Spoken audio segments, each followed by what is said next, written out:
ওলাইছোঁ আজি আমাৰ জ্বালা গালা লাইভ ষ্টুডিঅ'লৈ। আজি আমাৰ মাজৰ আছে দুজন বিশিষ্ট অতিথি। সেই অতিথিৰ আমি অতিথিৰ পথাৰৰ পৰা পোনপটীয়াভাৱে দামৰা গৰু খেদি আনিছোঁ, কাৰণ এটাই মাৰামাৰি কৰিবৰ কাৰণে। এতিয়া অতিথিৰ মই চিনাকি কৰি দিয়াৰ আগতে মই মোৰ নামটো কৈ লৈছোঁ। মোৰ নাম ফাফৰেখা বৰুৱা। আজি এতিয়া মই এওঁলোকক চিনাকি কৰি দিব ওলাইছোঁ। মোৰ আঘাত চাইডে থকাটো এয়া ক্ষীণমিন মানুহটো, এয়া হৈছে আমাৰ ভিগু কাশ্যপৰ ফ্ৰেণ্ড, ডাঙৰ ফ্ৰেণ্ড। এওঁৰ নাম টেকলিনাথ বৰবৰুৱা আলি আহমেদ উৰফে থৈৰা। এতিয়া মই মোৰ বাহঁতে থকাটো চিনাকি কৰি দিব ওলাইছোঁ। এয়া আমাৰ আজলাহান মানুহটো, এওঁ হৈছে আমাৰ নীল আকাশৰ ফ্ৰেণ্ড।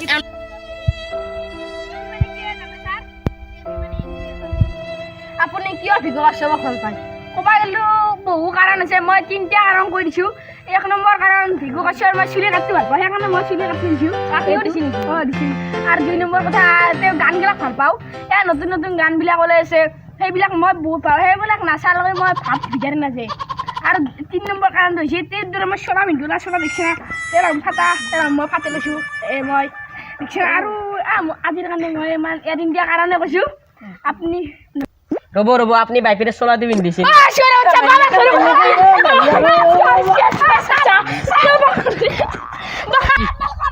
আমি এটা বিৰতি লৈছোঁ, বিৰতি নমস্কাৰ।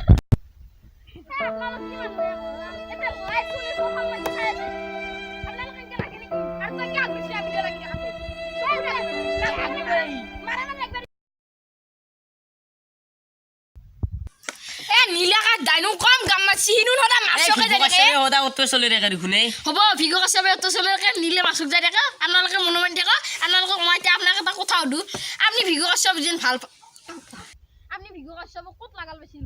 মই ভিগু কাশ্যপকে আমাৰ বাৰীত যে তাতে আছে মাটিখিনি, তাতে ধান কাটি লাগ পাইছিলোঁ। ভিগু কাশ্যপ দাই ধান কাটি আছিল। মই ক'লোঁ আপোনাৰ লগত ময়ো ধান কাটো দে। তেওঁ কৈছিল তাক ডাকি মাৰি যা ঘৰত যা, কি ধান কাটি পাইছা। হ'ব মনোমানি থাকে। আৰু মই ভিগু কাশ্যপক ক'ত দেখাইছোঁ, মই এটা আৰু কম, তেওঁক মই টিভিত দেখা পাইছোঁ। হ'ব গম পাইছোঁ টিভিত তাৰমানে মই এনেকুৱা নালাগে টিভিত দেখা পালে যে মই হ'ব দে ভিগু কাশ্যপ হ'ব আপুনি কি নীল আকাশক ক'ত দেখা পাইছিল?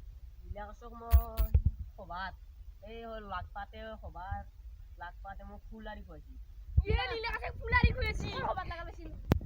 মই হেৰিত খাখৰি মাৰি তাৰ নাকত খাখৰি।